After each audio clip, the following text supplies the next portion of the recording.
now. And then I'm going to make it live on Facebook.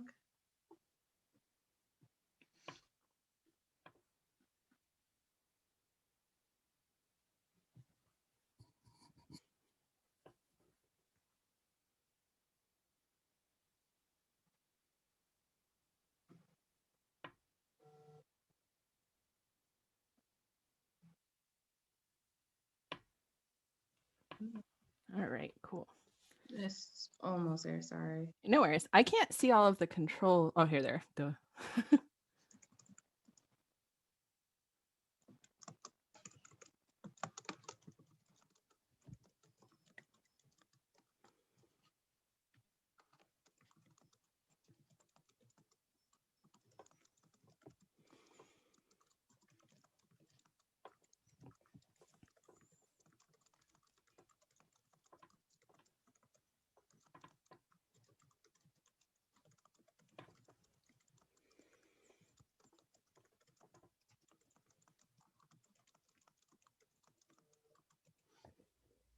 Okay, yes.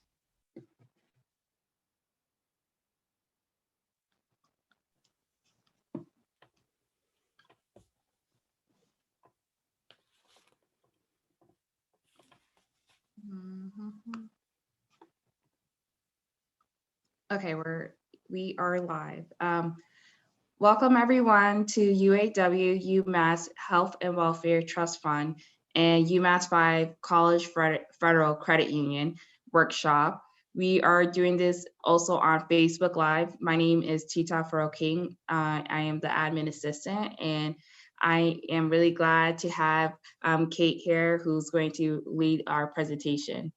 To be able to enter for this workshop, enter for a chance to win a gift card, please like or comment on Facebook Live.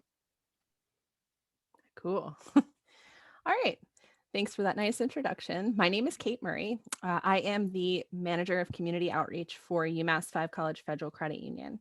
I have been with the credit union for about 12 years now in March, and I am a UMass alum. So I actually started working there right while I was in my undergrad career at UMass. So I've done a variety of jobs there, ranging from being a teller to working on loans to now doing community outreach.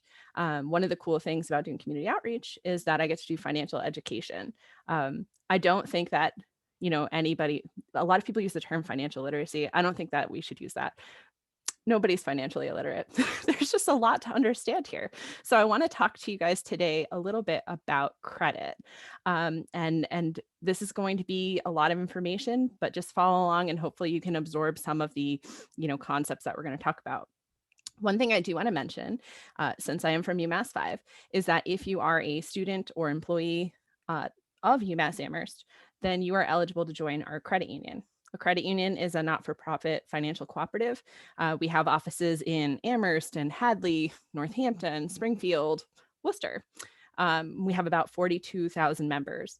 We're not for profit. So basically the idea is when we were formed by UMass employees back in 1967, they all pulled their money together and said, hey, let's lend it out to each other, help each other achieve our goals, and, take some interest payments, like reasonable interest payments, and take the benefits of that revenue and spread it around. So really cool concept, just a lot expanded now. So we serve all of the 5 colleges and also other like-minded institutions in the area like food co-ops and community involved in sustaining agriculture. So if you are a UMass Amherst student or employee, or even the family member of one, then you are eligible to join. And, they pay me to do this work, so I'm pretty excited to be able to provide it to you. Okay, so enough background on me and the credit union. Let's talk about credit because it is a very important topic. We're going to talk about credit reporting and credit scores because they go hand in hand. Okay, let's see if I can get my slide to move. There we go. So there's a lot to consider when it comes to extending credit.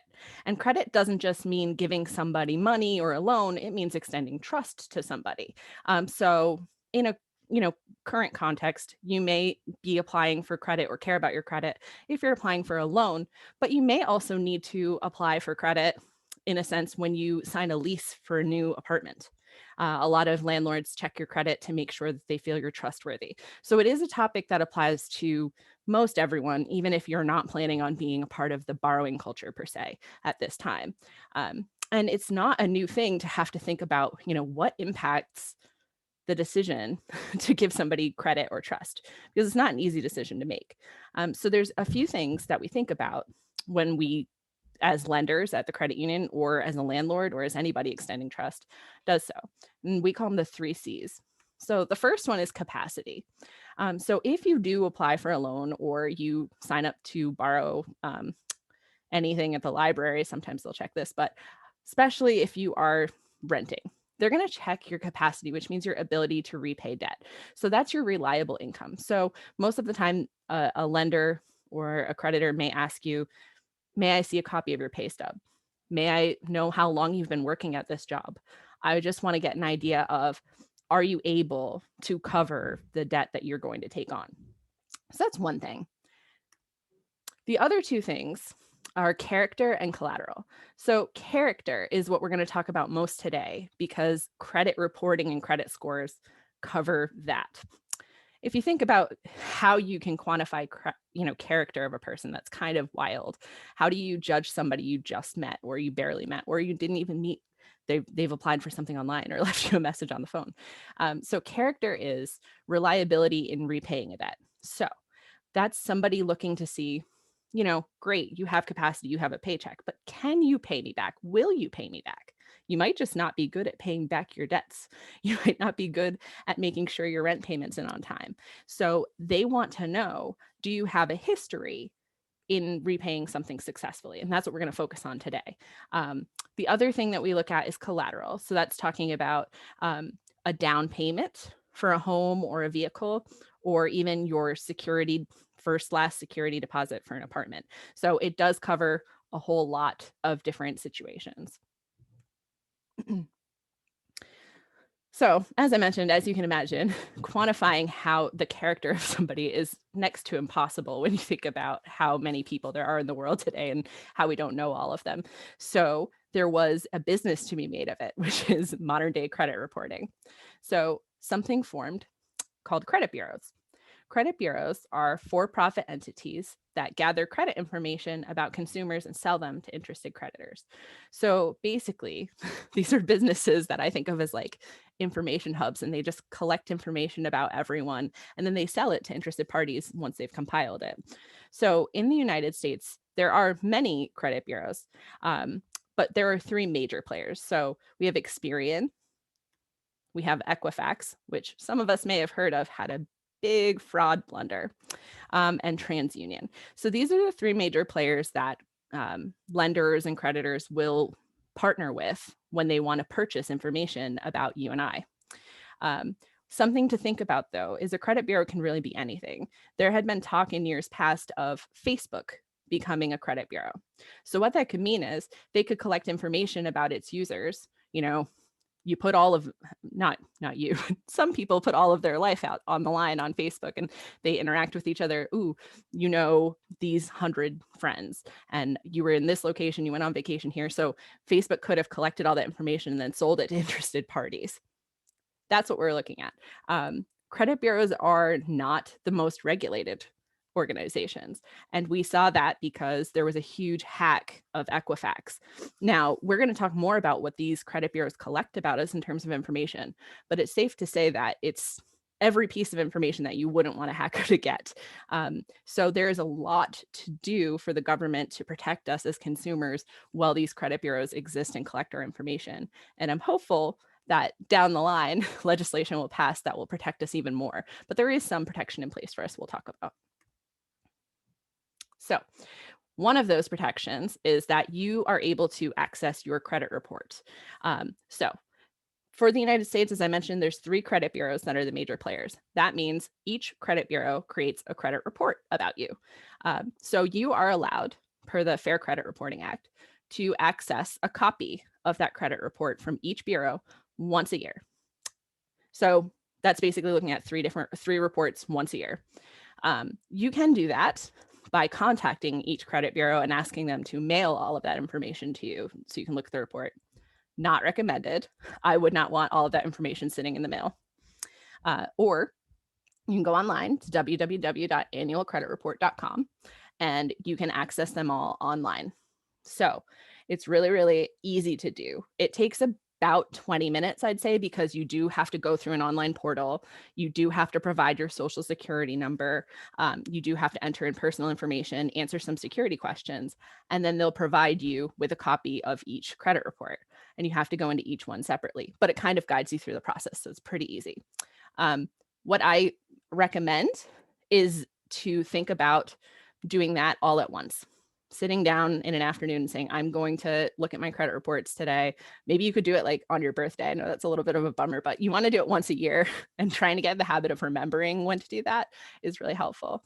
Another option that you do have, and some people do this, is they access their credit reports on a staggered schedule.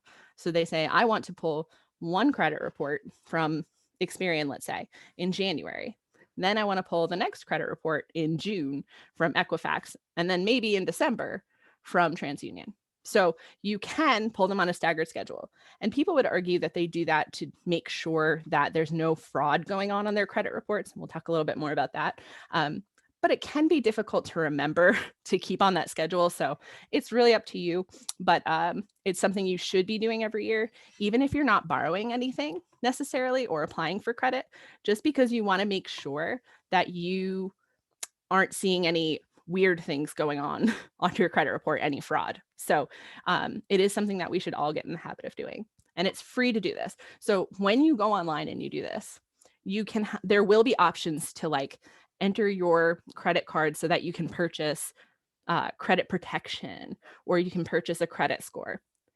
You don't need to do those things. This should be completely free. You should not have to enter in a credit card or anything to access your credit report. There's all sorts of other websites that look like annualcreditreport.com, like freecreditreport.com and things like that.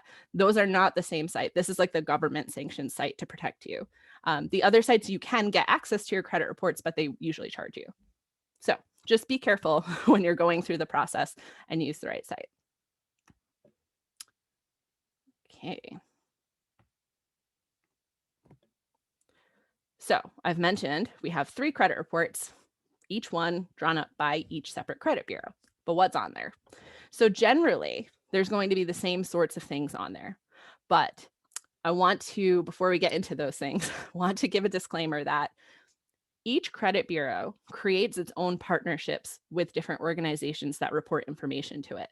So there is a chance that if you got a car loan through one bank, they may not report that car loan to all 3 of the credit bureaus.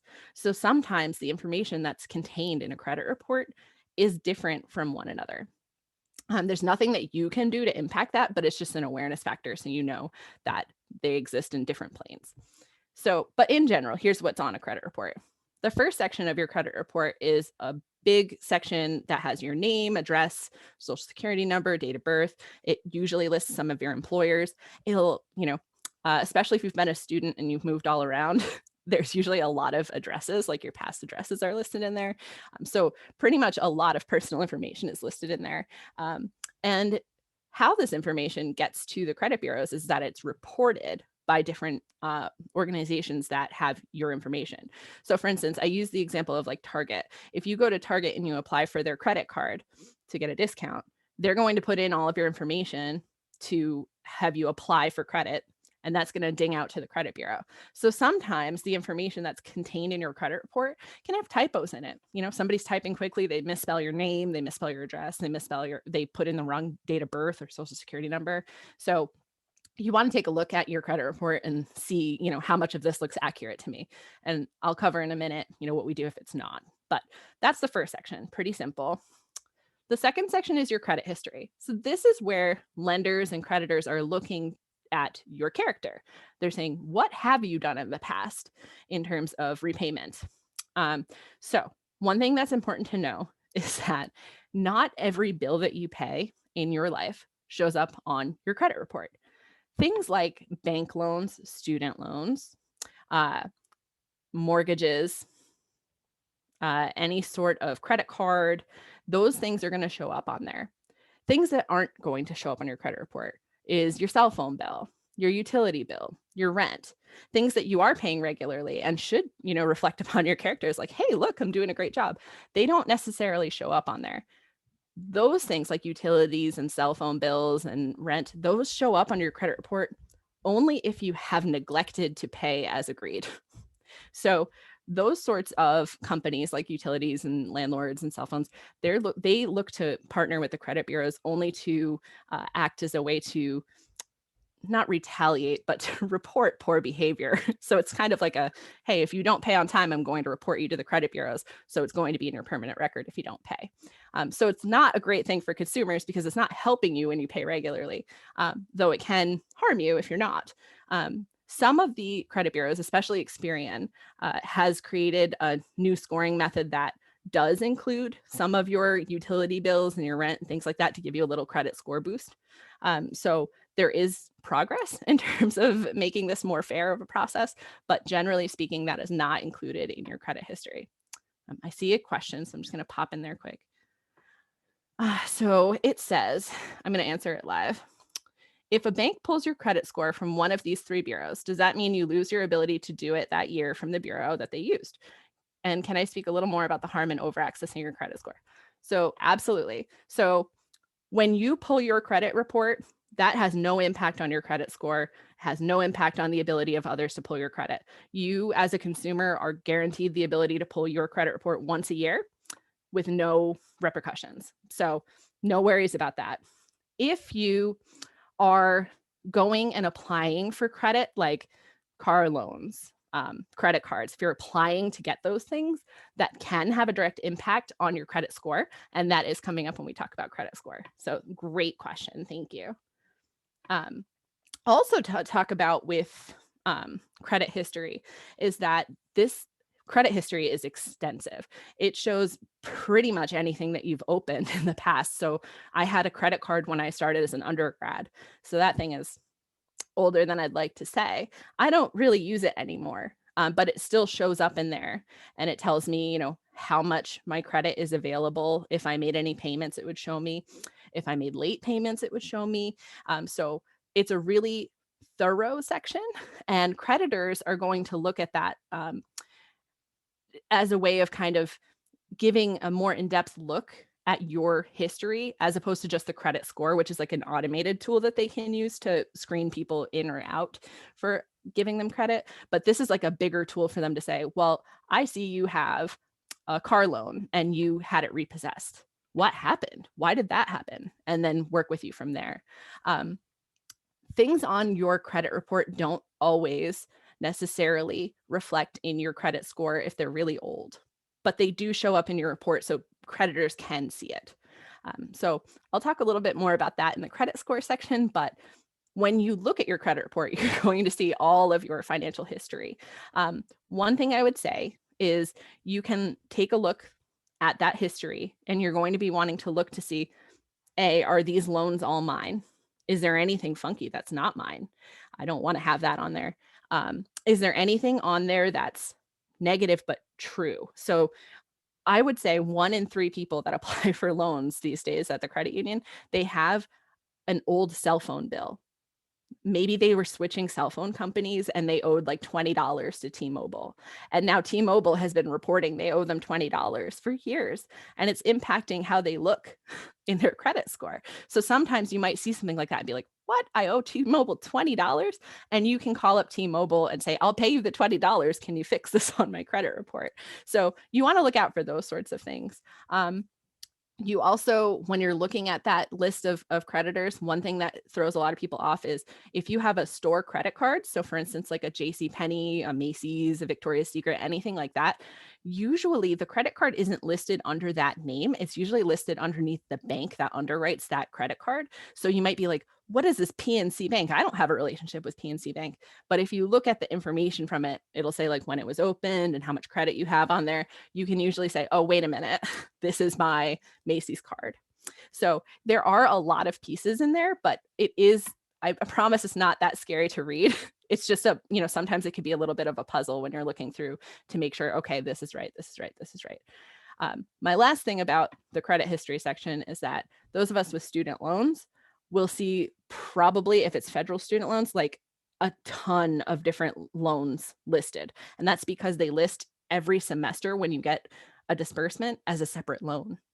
So there's a log list there, but you can look through and usually figure out, okay, this is what's going on. This looks good, or this looks really horrifying.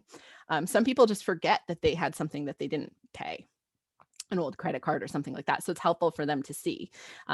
And the way that your payment history is listed on your credit report is it says 30 days, 60 days, 90 days plus. So it's saying, are there any payments that are more than 30 days late?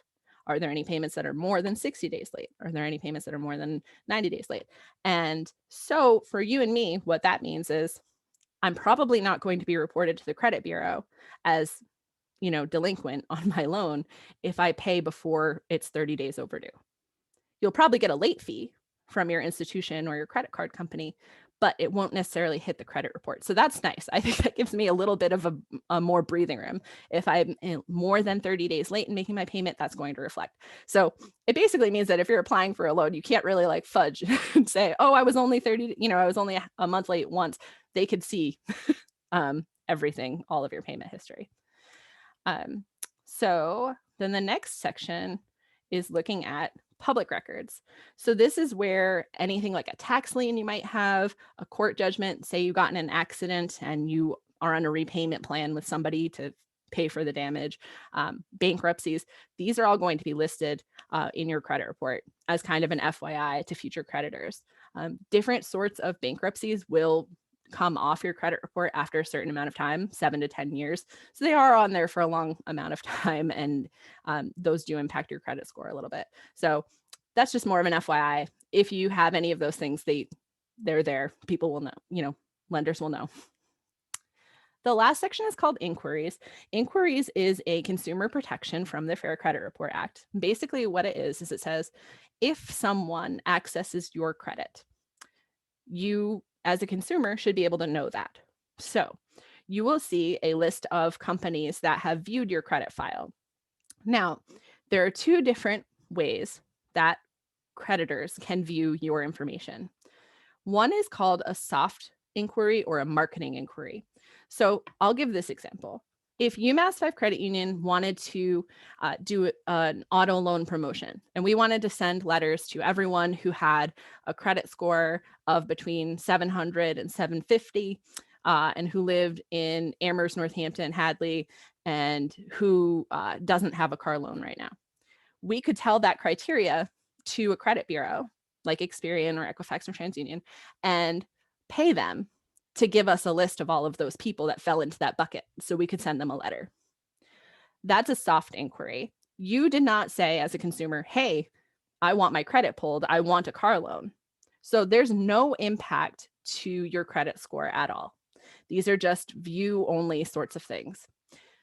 There are things called hard inquiries, which is when you do as a consumer say, I have authorized UMassFive to pull my credit because I want a car loan or I want an account with them. I have authorized Target to pull my credit because I want to get their credit card. So those do have an impact on your credit score, and I'll talk about that in a minute. But you will see all of those listed on your credit report. There's not really a lot you can do with the information, but it's good to know. I find it interesting to look at, but it's not really anything special. I think it's there in case there's some sort of situation where you expressly did not give somebody authorization to look at your credit and they did, then you could have proof that they did that. But it's a consumer protection nonetheless, so it is on there.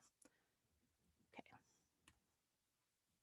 So one thing that's interesting is that 1 in 4 credit reports have an error in them. And it seems like a lot, but there's a lot of information on a credit report if you haven't looked at one before. And that includes like typos. So it is important to take a look and see what's going on your credit report, see how accurate it is. 1 in 20 credit reports has a serious error in it, meaning something is very wrong. Either something is on there that's not yours or it's untrue. So it's important to take the time to look through and, look and see, is it just one small typo or is there something very wrong? One thing I will say is if you have a family member who has a similar name to you, you want to make sure you're paying extra careful attention because sometimes credit files get mixed up. And you don't want to have like your dad's credit card on your credit report necessarily, unless he's doing a good job paying it off. And maybe it's going to do well for you. It's going to look good for you. But you know what I mean? You want to definitely take a look and make sure there's no mixed match for you. We do recommend that you let the credit bureau know if there are major typos in your name, your date of birth, your address, and that's only for your convenience. So in the example I gave of going to Target and applying for that credit card, there's a chance that you could have an instant approval, meaning they put in all of your information that goes out, it matches up with the credit bureau, and it says, I see good things in this credit report, and I'm going to approve you. But if you have typos in your name, your date of birth, your social security number, your address, it's going to mismatch with the credit bureaus. So instant approvals would be pretty much out of the question for you. So you would definitely want to correct those if you see them. I see another question coming up, and it says, if your 3 credit reports show different credit scores when you show up to borrow a loan, which one is used? Are they averaged and what happens? I am going to address this in a minute, but I'll mention it now since you're asking and I've put it on the air. Each financial institution or creditor works with whatever credit bureau that they want to. So you could go into Bank of America, UMassFive, and Florence Bank and be told you have 3 different credit scores. So whatever that institution chooses to use in order to pull your credit report and your credit score is up to them. So you have no rights as a consumer to say like, well, my Experian score is really good and my TransUnion score is lower because it doesn't have something included on it that I did. So you should give me a better, you should give me this loan. It doesn't work that way, unfortunately. You can mention it to the creditors and sometimes they can work it out with you. But basically, it's a little bit wild how every financial institution can work with whatever credit bureau that they want to and look at whatever score that they want to in order to decide if they want to give you credit or not. So not the best answer. It really just means that educating yourself about what goes into your credit report and your credit score and making sure that you've got all of that in order is your best chance at having healthy credit and making sure that you're a good candidate when somebody is checking your credit.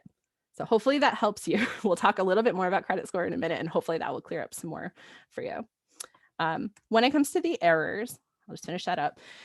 If you find an error on your credit report, you can dispute it online. So when you're looking at your credit report, each credit bureau, you would have to dispute it on any report that it shows up on. So if it shows up on 2 out of the 3 reports, you've got to dispute it on each report, unfortunately. There's a button now, like each credit bureau has a button where you can click like, this information is not correct, and tell them why. My name is spelled differently, or I was not 30 days late on my credit card payment. So you tell them what's wrong. You can also do this by mail if you prefer not to use the internet. I do not recommend it because you have to use registered mail to like keep a paper trail, and that's a little bit crazy. If you are interested in doing it that way, there are instructions at the bottom of each credit report on how to do so. So feel free, but you can do it online. The process is that the credit bureau hears your, dispute. Here's you say, this is not correct. They send a letter to whoever reported that information about you, whether it was UMassFive or Bank of America or Target, and they say, hey, Jim Smith says that they were not 30 days late on their credit card payment. Can you prove that they were? And the creditor, so Bank of America, let's say, has 30 days to respond and prove that you were late. So the burden of proof is on the creditor, and they have to respond in a timely fashion. So that's a nice protection for consumers at the very least, that we can say this is wrong and hopefully get it rectified quickly, and make them prove that they're right. The other thing about that is that sometimes some organizations don't even respond. So you might say, I'm Jim Smith and I'm saying I'm not 30 days late on my credit card. They send that out to Bank of America. Bank of America doesn't respond. That's going to get corrected and taken off your credit report. It's going to show as a regular payment because they couldn't prove that you didn't make the payment. All of this process does take time. It takes several months. So if you are thinking about purchasing a home or usually it's a home that will set people off, but purchasing a car and you go in to do that and there's this crazy thing on your credit report, know that it's going to take a few months before it's corrected in your credit report, which will then help reflect on your credit score. So that's why I recommend doing this annually, so that you're on top of it in case anything weird is in there. And as I mentioned, we recommend disputing any error in your report, even the typos, just to make things easier and cleaner for you. Okay, who can access your credit information? So there are a few people that are, that the Fair Credit Reporting Act says these are good purposes for some organization to access your credit information. So a creditor is if you ask for a loan. An insurer. So sometimes your insurance companies might want to know your credit history too, because if you think about it, they're getting into a contract with you sometimes where you're going to pay a certain amount every month. They also see some behaviors as risky. And so they might charge you a higher premium if you have poor credit history. Right, wrong, or in between, they're able to do that. Landlords, I mentioned, they are able to check your credit. And employers, if you authorize them to. So a lot of times when you start a new job, the credit, there might be an application saying like, I authorize this employer to check my credit. You don't have to do that, but an employer is allowed to ask. It makes sense in some cases, right? So if, like at the credit union, if I'm working with your money, it might make sense for you to know that I have a good credit history because there's less of a chance that I'm going to try to steal money or something. But in most jobs, it doesn't make a lot of sense for them to check your credit. Like, what does your payment history have to do with your ability to, sell a car or fix a house? Like, so it's not necessarily something that you have to do, but some employers will ask. So wanted to let you know that. Okay, so I've been talking about the credit report that these 3 credit bureaus create. They gather all the information, they put it into a report, and you can access that, or creditors can access that if they pay for it. But most of us think about the credit score because that's what's drilled into us all the time. Credit score, credit score, credit score. So how do they relate? Basically, a credit report, to make it very juvenile, is like your credit report card, and then the credit score is like your credit GPA. So what it is a formula that forecasts how likely it is that you're going to successfully repay the loan. That's it. It was a tool that was created to make automation easier. So if there's 10 people all asking for money and I can only give out 2 loans, if there was a little number floating above all 10 people's heads telling me how likely they were to repay me, I would want to know that information to make my decision easier as a creditor. Of course, it's completely dehumanizing, but it helps make things easier for the automation side. So the credit report is more of the human side where you can see all of the details and you could, talk about what's gone on in your life. Whereas this credit score is just like, bam, this is a number that tells me how likely you are to repay this loan. It doesn't matter if you were sick and that's why you couldn't pay your loans, or if you were just not interested in paying your loans and you didn't pay your loans. It's still there. The great thing about credit scores is that they change. They can change based on a bunch of different factors, and we're going to talk about those factors, but they can change every time something is reported to the credit bureaus about you. So to make matters more confusing, so you have your 3 credit reports and 3 credit bureaus. There are several different credit scoring formulas. So most of us have heard of Fico Score. That is the most popular score. 90% of lenders use it. There's a basic FICO score with a formula that is very popular. But even within FICO, there are like hundreds of different scoring models. So sometimes if I'm a mortgage lender, I might care about factors that I might have a different formulation of what's important to me in your financial behavior than somebody who's just looking to rent to you or looking to give you a car loan. So there's all sorts of different formulas and credit scores out there to make matters worse. So if there's a FICO scoring model, and then another popular one is called Vantage scoring model. So let's say there's 2 scoring models, then you have 3 credit reports. So each credit report could go into the FICO score or the Vantage score. So you could have 2 credit scores there, 2 credit scores on your next credit report, and 2 credit scores on your next one. So there's a million different ways that your score can be calculated. And to get back to the question we had earlier, that's why it's virtually impossible for a consumer to know when they walk in to apply for a loan what their credit score is. It's just not possible because you don't know what that financial institution is looking at. You don't know which scoring model they're looking at, which report they're working with. So As I mentioned, all we can do is kind of understand what the factors are that go into these crediting decisions as best we can so that we can make sure we're exhibiting the behavior that they're looking for. And so what we're going to do is we're going to talk about the FICO score. As I mentioned, 90% of lenders use it, so it's the most popular.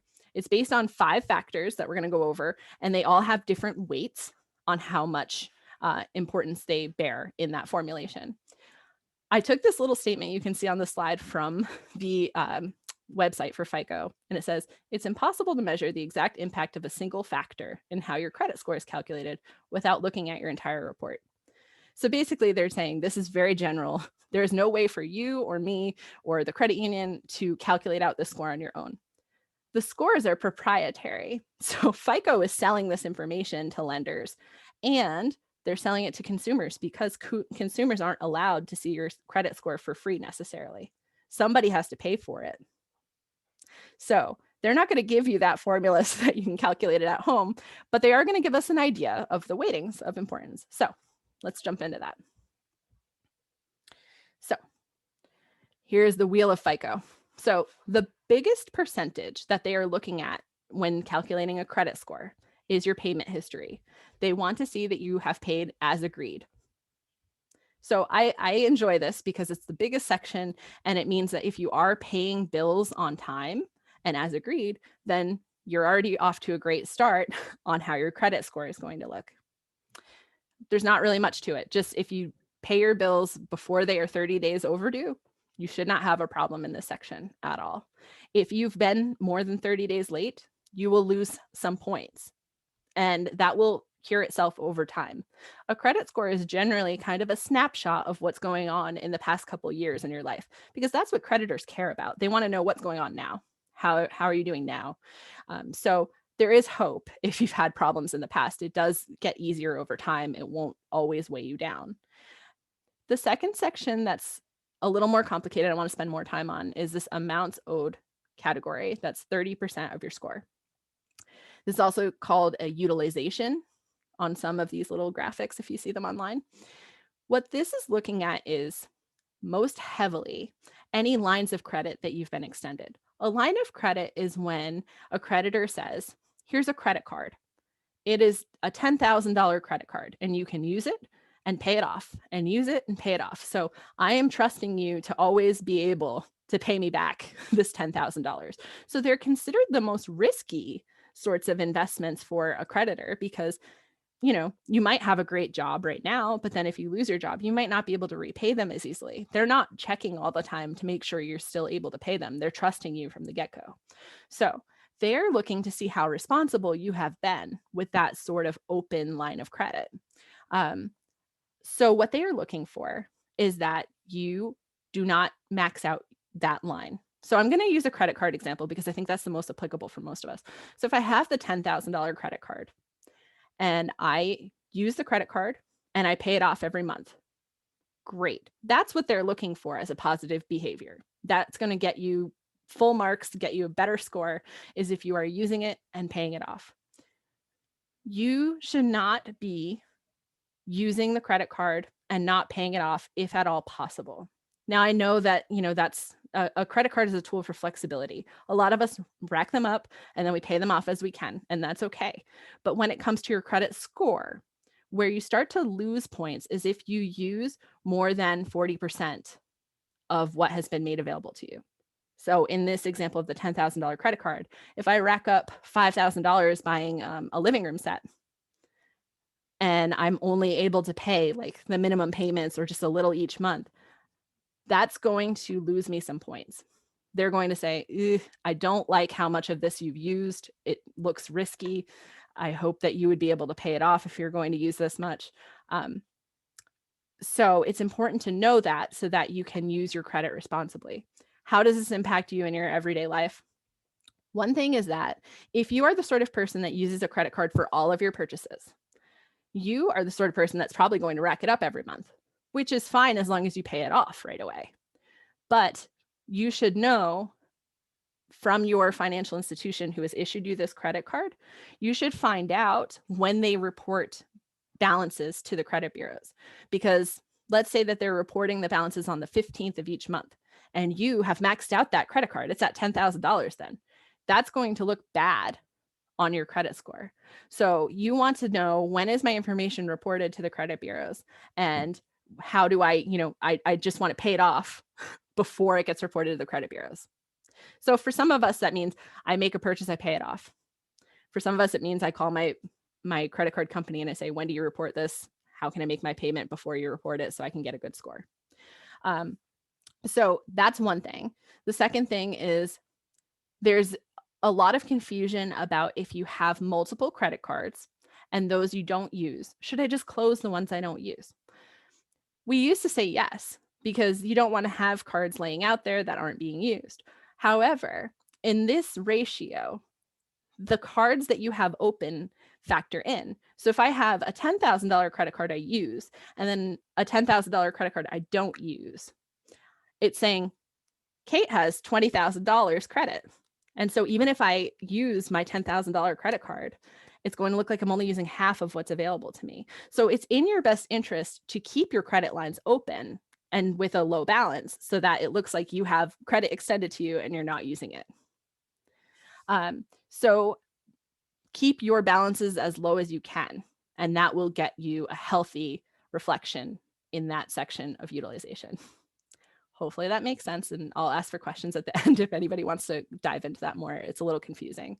But in the interest of time, the other three pieces that we look at in a credit score is types of credit. So a credit bureau, and just anecdotally, I think of a credit bureau as like a judge who's saying, here's all the behavior and here's what I think afterwards. So the credit bureau judge there is looking at your credit history and saying, okay, great, you had a credit card. Great, you had a student loan. Great, you had an auto loan. Great, you bought a home. As you have different types of credit over time, that's going to reflect positively in your credit score because it shows responsibility. That's a thing that they're looking for. Does that mean that you should go out and get every sort of loan today? No, it doesn't. But it means that over time, you should see positive growth in your score. It's only 10% of the weighting, so it's not going to be a huge amount, but it is something that factors in. Another 10% is looking at new credit. So back to the question we were talking about earlier with, what does over accessing your credit do? So if I go out and I apply for a Macy's card, a JCPenney card, a Target card, all in the same day, that's going to set off red flags with the credit bureau. They're going to be like, why is she doing that? Why does she need all this credit? Think about it this way. I could have a job today, and then I lose my job tonight. But I still have a pay stub that says I have a job, and I can go apply for credit. So I might be going out and saying, I want to open all these lines of credit because I'm not going to have any money soon because I don't have a job. So that's the sort of thing that they're looking out for, essentially, is they don't like when you're grabbing at a bunch of different credit. So what does that mean for us generally? Most of us are not going out and doing that. But what it does mean is that when you are considering buying a car, buying a home, applying for credit, you want to be strategic about it. So the credit formulation is sophisticated enough to know if you are shopping for a car. So what that means is if you're going around to different dealerships and looking for cars, they're all going to pull your credit. They're going to want to offer you financing. That's what they do. But if you are doing that within a 3-week period, the formulation knows, oh, she's looking for a car. So they're only going to count that as one hard inquiry for credit because they're saying that is a credit inquiry for a vehicle. Same thing with a mortgage. If you're looking for a home and you're applying at a couple different places to get pre-approved, if you do it within a 3-week period, it's going to look at it as one hard inquiry. If you space that out too much, so if you're shopping for a car today and then you're just like, no, I don't want to do it, and 2 months down the line, you go and you apply for another car loan, those are going to be two separate hard inquiries on your credit. And that's going to give you a little tiny bit of a dip in your credit score. It's only a 10% weighting, so it's not going to be a huge impact, and it rebounds really quickly. I give the example of I had gone for a home loan, and while I was in the process of looking, it had taken me like 3 months, a better rate came up. So I applied for another lender at that time, knowing it would be another hard inquiry, and it wasn't going to be a big enough deal that it would ruin my financing. So don't not shop around because of it, but just be aware and be strategic when you're using applications for credit, that you don't do too many at the same time. If that makes sense. The last factor in the puzzle here is the length of credit history. So 15% weight is placed on that. And that is basically the credit bureau is looking to see, are you good at a long-term relationship? If I'm going to invest in you, are you going to stick around? So this is another push for why, if you have a credit card open, even if you're not using it very much, you should leave it open, because it shows that that length of relationship exists, and it's going to give you a little boost in your points. In order to keep a credit card open that has been open and unused, you have to know the terms of that credit card, meaning some credit card companies will close your credit card after 6 months of not using it. Some will wait a year. Some will charge you a fee if you haven't used it. So you'll want to make sure that you understand the terms of a credit card that you have open to make sure that you're not getting fees. So the one that I mentioned that I've had since I was an undergrad, I honestly will just once in a while, like every 6 months, because I know it's a every year sort of thing that I have to keep it active. Every 6 months, I buy a tank of gas on it and then I pay it off. That way, it's used once every 6 months, it's active enough, and it keeps my credit file looking really positive. So if you are the sort of person, though, that has credit cards open that make you tempted to use them when you can't afford to use them, that's a reason to consider closing it. It is only a 15% weighting, so you have to be reasonable and think about how it feels for your situation.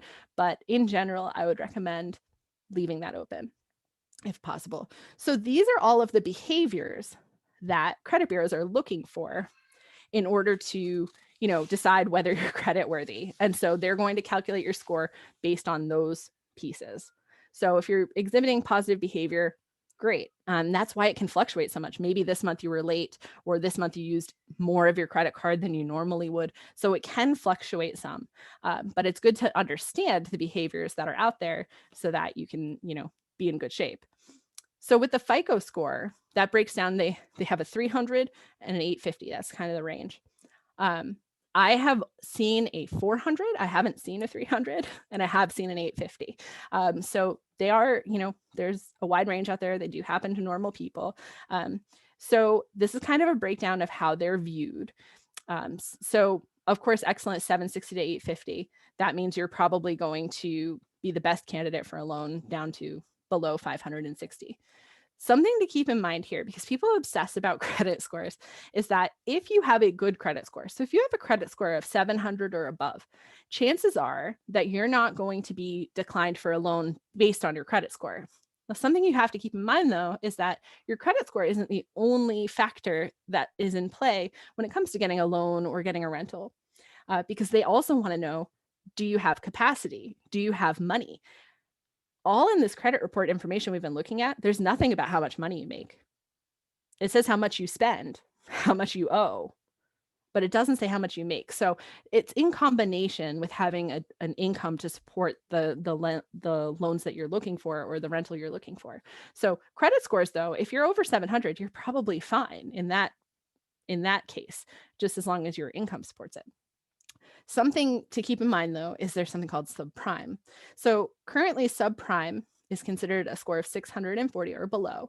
And what that means is that if a financial institution gives you a loan and you have a credit score that is on the lower end, so below that 640, there has to be extra diligence by the financial institution to prove that it was not a predatory decision, that you actually could support this loan. And that's to protect the consumers, because back in the past, some financial institutions were engaging in lending to people that could not afford a loan or should not have that loan because it would not work for their family or for their finances, and they'd give it to them anyway. So we have a burden of proof on ourselves to ask more questions, investigate more if you have a lower credit score for that reason. Somebody asked if we'll have access to these slides afterwards. I can absolutely give you access to the slides afterwards. So good question. Okay.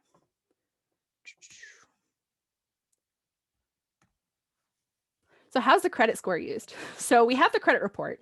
We can look at that as consumers. Our creditors can look at them when they're trying to do a credit decision, things like that. But what is the score used for specifically? So as we mentioned, of course, it is used to automatically extend credit or trust. So people might say, oh, you have a score of 700. I'm going to give you that rental. Great. They might say, I'll give you that credit card if you have a score of 800 plus. And they might not even look at your income. They might just say that's okay. So credit scores are used for automatic decisions. They also are used in decision making, even if we do give you a loan, for instance. So if you have a poor credit score and we are still deciding, we think you have the income to support a car loan, we want to help you, we are still going to use that credit score as a way of determining your interest rate. And that is because if there is a credit score, which is a statistical likelihood of your ability to repay the loan, and it's low based on your past behavior, that means you're a risky candidate.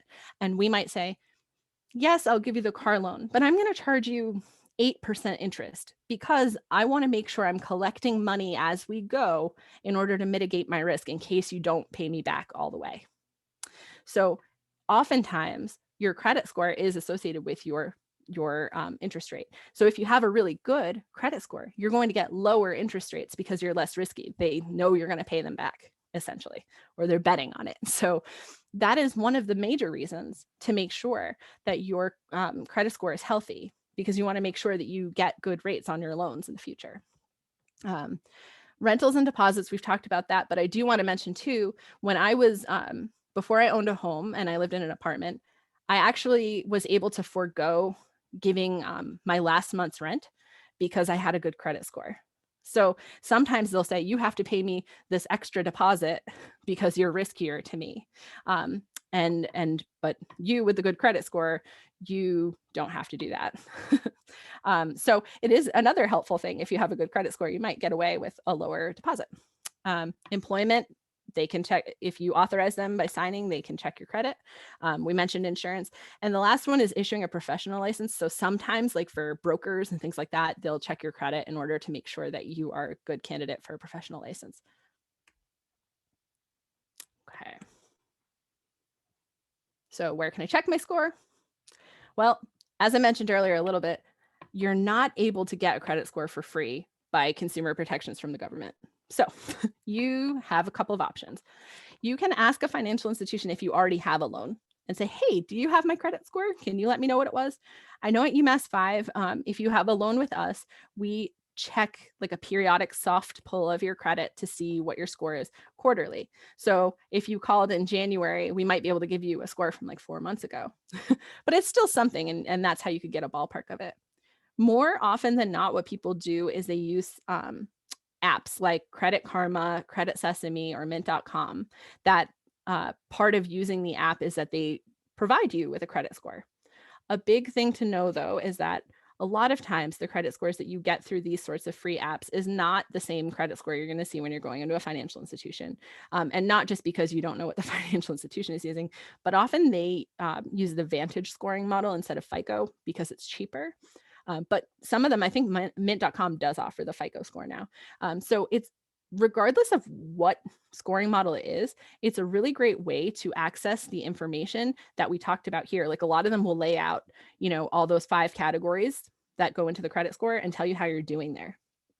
And if they give you a credit score and you see, oh, it's 700 this month, and then next month it's 650, then you're going to be like, what happened? Something must have happened. I need to investigate. I need to figure out what's wrong.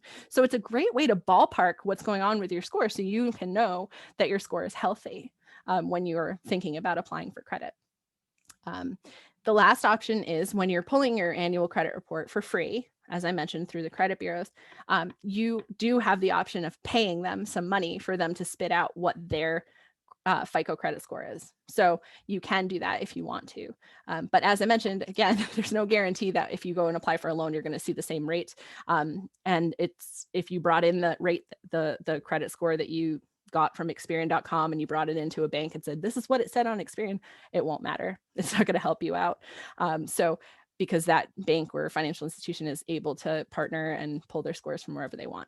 So I recommend going the middle route, which is basically trying to use one of these free apps. I recommend Mint.com because it's a budgeting tool as well, and it's free, and that will give you your credit score. Okay. Quickly, I see another question here. Okay. Do credit scoring agencies have knowledge of balances one holds in a retirement or 401k? That is a great question. And no, they do not. They don't care. When you apply for a mortgage, though, for instance, they'll ask you for proof of your balance from your 401k or your savings so that they can use that as a way of determining if you have money saved aside or not. So it is an important piece of getting a big loan, like a home loan sometimes, but the credit agencies don't have anything to do with that. So very good question. They don't seem to care what you have for money or what you make for money at all. They just want to know about debt. Okay, so I just want to talk quickly about establishing credit because, I've talked about how your credit report is a list of all of your financial behaviors. Your credit score based on your credit report is looking at your financial behaviors. But what if you don't have any financial behaviors yet? I actually have some friends who called me up and they were like, in their mid 30s, looking to buy a house, and they just have never used credit. They didn't have to. Family paid for school for them, and they were fortunate enough to not have to borrow for anything. So they had no credit. So they went to get a mortgage and there was no credit history. They couldn't get one. Even though, they're adults, they work jobs, you'd think that they'd be fine. But because they had no behaviors, there's nothing for the credit bureaus to judge. And lenders don't like that. They say, oh, you're unknown territory. I want to know what you could do.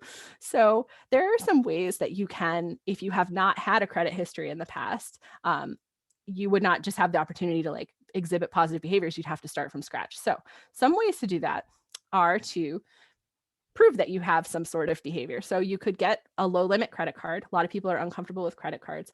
What I would recommend to you is you get a low limit credit card and you pick a monthly subscription that you have. So if you have Netflix, Spotify, Hulu, something cheap, set it up on automatic payment to pay your Spotify from your credit card. And then even better than that, set up an automatic payment to pay off the credit card every month. So you set it and you forget it. And you say, I'm using the credit card, I'm paying it off. I'm using the credit card and paying it off. And over 6 months or so, that's going to report positive activity to the credit bureaus, and that should help your score. So that's a really good option. And that's what we usually suggest for people. If you're super uncomfortable with credit cards, you can explore getting some other sort of credit building loan. At UMassFive, we have a credit building loan where we finagle it so that you're putting money into an account and we report it to the credit bureau like it's a loan. I'm not going to get into the details of that now, but we can help you with that. It's called a credit builder loan. We also have small interest rate loans like a computer loan, a bike loan, a farm share loan. So we created financing for small purchases that we all, probably want or need, like a computer, a bike, or a farm share, so that you can borrow the money to pay for it and pay it back over a short amount of time at a low interest rate. And we'll report that to the credit bureau for you, and that will help bolster your credit. One big thing that confuses people is student loans. So if you have student loans, but you're not in repayment on your student loans, that is not going to help show that you have positive behavior. So you're not going to be raising your credit score by having student loans. Until you are exhibiting behavior of paying or not paying, that's not going to help you. So you can sometimes make payments early if you're able to help get that started and show that you have payment behavior. But they're not automatically going to give you credit, which is a big misconception for a lot of students. And finally, improving and maintaining your score. So if you do have credit, you have financial behavior, you have a credit score, the last step is to make sure that you are improving it, or if it's great, just maintaining it. So as I mentioned, check the credit report once a year. You can fix the errors on your report to make sure if you have anything negative on there, that there's no longer anything negative on there. If you are past due on your bills, pay them as best you can. Make all the future payments on time. We say try to pay off debt instead of moving it around. This is a special shout out to credit card folks who have a lot of credit cards and transfer the balances around to try to get promotional rates. It's not helpful for strategically paying down your debt, and so it's not going to necessarily help your credit. Keep the balances low in relation to how much you have available to you. So that capacity ratio that we talked about from the credit scoring, that's important there, just keeping it paid down as much as possible. Don't open too many lines of credit unless you need them, because we don't want to be dinged as a security risk for opening too many lines of credit. And the biggest thing is, if for some some reason something happens in your life, which it happens to a lot of us, and you're not able to make payments that you've agreed to make, then you're going to want to reach out to the creditor you made that agreement with and tell them.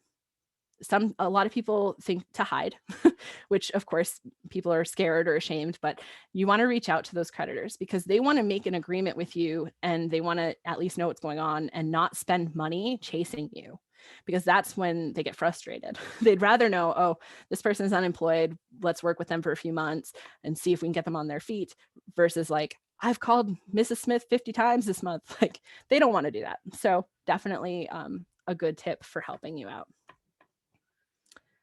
All right, so this is a ton of information. I will get my slides available for you. I'm going to be posting them on our website soon, but I'll send them to Tita for you so that you can access them somehow through her.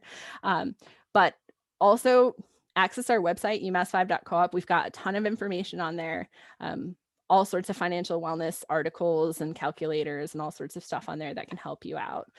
So definitely feel free to check out on there. Okay, so does anybody have any other questions about credit that I can answer before we end? I think I've answered all the Q&As. I'll check the chat. And I'm sorry if there's anybody watching on Facebook. I can't see it on there right now, so I can't help you out.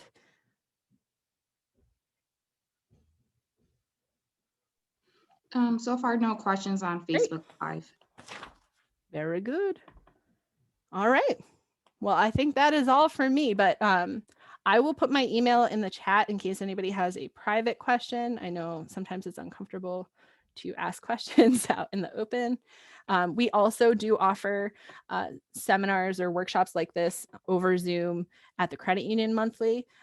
So I think this month we'll be doing paying down debt. So you can check our website, UMassFive.coop, to look at our workshop schedule. So if there's something else that interests you, you can always sign up for that. So we can help you out there. But I appreciate your time and thank you for your great questions. Thank you. Thank you so much for your presentation. This was really helpful, and I hope everyone learned something. I definitely did, and I will also be rewatching the recording, which will be available on Facebook Live, so you can always go back, because I feel like sometimes when we talk about credit scores and our credit report, it can be very daunting and scary, and it's sometimes you need to take time to digest it. Absolutely. So thank you so much. I appreciate it. Well, thank you. All right. I hope everyone have a wonderful day and the rest of the week before the weekend. You too.